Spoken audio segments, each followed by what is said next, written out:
Hi, my name is Jay Waltmanson. I'm a program manager on the Bing developer platform. And today I'm going to talk to you a little bit about some of these new text-to-speech or speech synthesis APIs that are now available with Visual Studio 2013 and Windows 8.1. So what I'm going to do today is I'd like to start off and talk a little bit about what are the use cases in which you might find text-to-speech useful. And then I'm going to show you a little Hello World application that just overviews some of the core concepts around text-to-speech. And finally, I'm going to talk about a few considerations that you should keep in mind when leveraging these new APIs. So to start off, at dev.bing.com, we've got a bunch of references and resources that you can use to help get you started.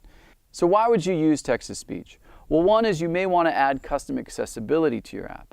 So users who may have trouble reading the screen, your application, you may choose to add some functionality where content is actually read out to the user.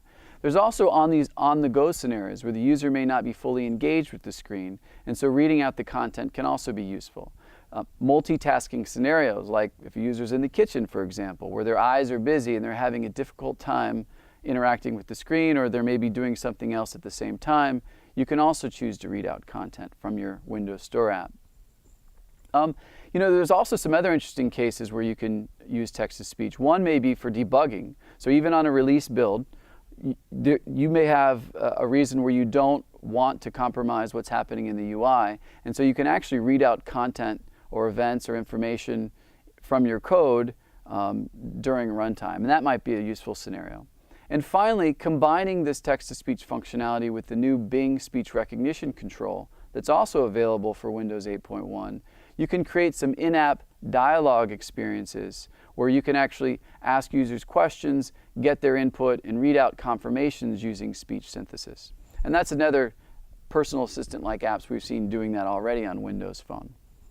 Okay, so let's go ahead and get started. I'm going to launch Visual Studio here, and I've got Visual Studio Ultimate 2013 here on my desktop. I'm going to go up to File, New, and Project. And I'm going to go ahead and I'm going to create a basic project. And we're going to call it Bing Text-to-Speech. And you'll notice text-to-speech, speech synthesis, they're all synonyms for the same thing. Sometimes voice synthesis. Okay, and here you see we've just got this blank project. And so what we're going to do in this, I want to give you a conceptual overview of exactly what are some of those core concepts of using this new API. It's a little bit different if you're familiar from speech synthesis on Windows Phone 8. There's going to be two objects that we're going to leverage for this core use case. So the first is we're going to leverage windows.media.speech-synthesis. And this is going to provide us with our speech synthesizer object. And second, we're going to add windows.media. We're just going to go ahead and declare that namespace because we're going to use this for the media element object. And conceptually, what's happening is the speech synthesizer is going to be synthesizing the text, and then that's going to be generating a stream. And it's the stream that we set as the source on the media element object. And then from there, we can play the actual audio. Okay, so the first thing what I want to do in this Hello World example is I'm going to go ahead and create a button on our main page. So I'm going to go to the toolbox. I'm going to drag a button to the canvas. And you can see we've got a button right there in the middle of the page. And what I'm going to do is, just to make it a little bit more user-friendly, I'm going to actually put this in the middle. I'm going to get rid of our margins for a second.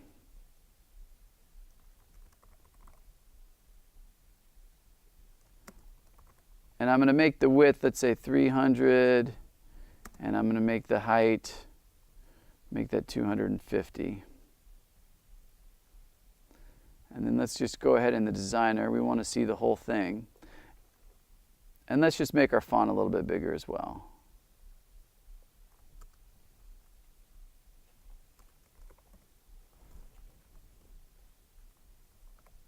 How's that? Okay. Let's make it a little bit wider, width 400. Okay. And now we're going to change the content to hello world. Okay. So here we go. Oh, and one final thing. Let's go ahead and add an event handler while we're here.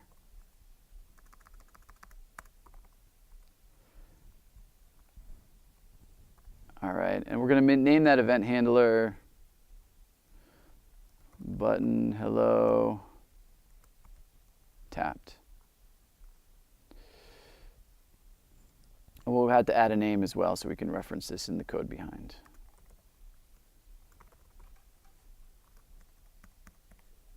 Okay.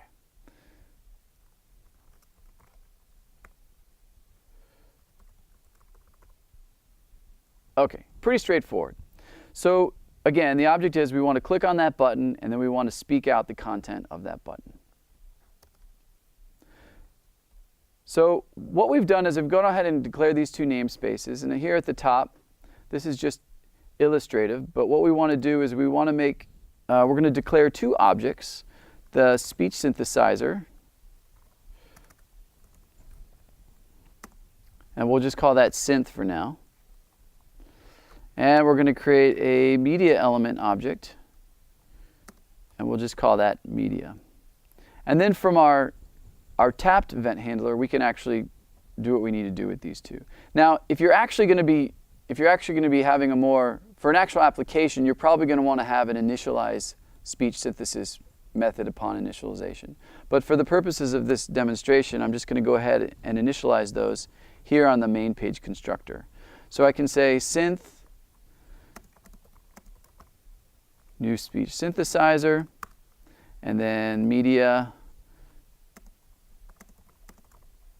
gets new media element. Now what's happening is when you actually initialize this speech synthesizer, it's going to set the voice of the synthesizer to the default language of the system. So for me, this is English, you can see over here.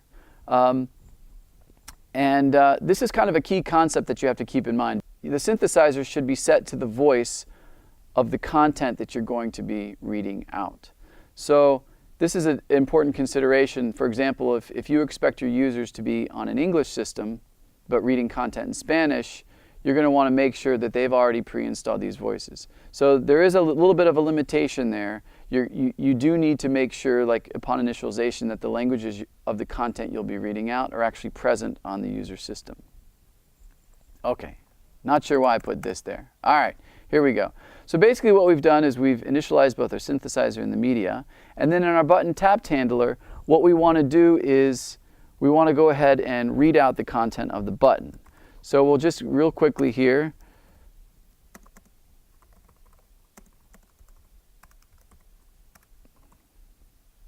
we'll get a reference to the button itself, and then here's where a little bit of the speech synthesis magic happens. So the output from the, I'll go ahead and make it explicit here, but the output from the speech synthesizer is going to be a stream.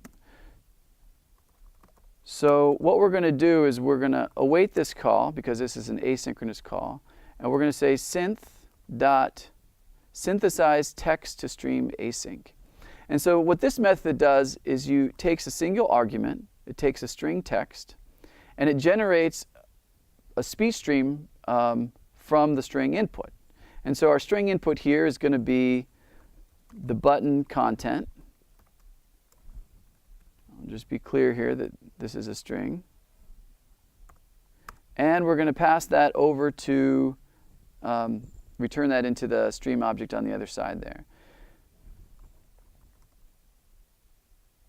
And we're also going to, because this is we're awaiting this method, we want to go ahead and put the async modifier on the actual method itself.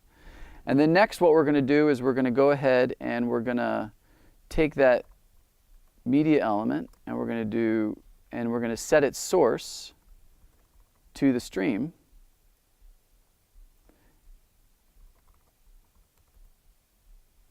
And then we're going to indicate the actual MIME type as well. And then from here, we do media.play.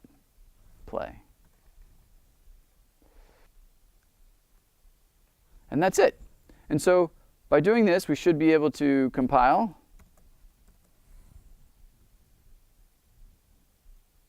And then we'll go ahead and we'll run this.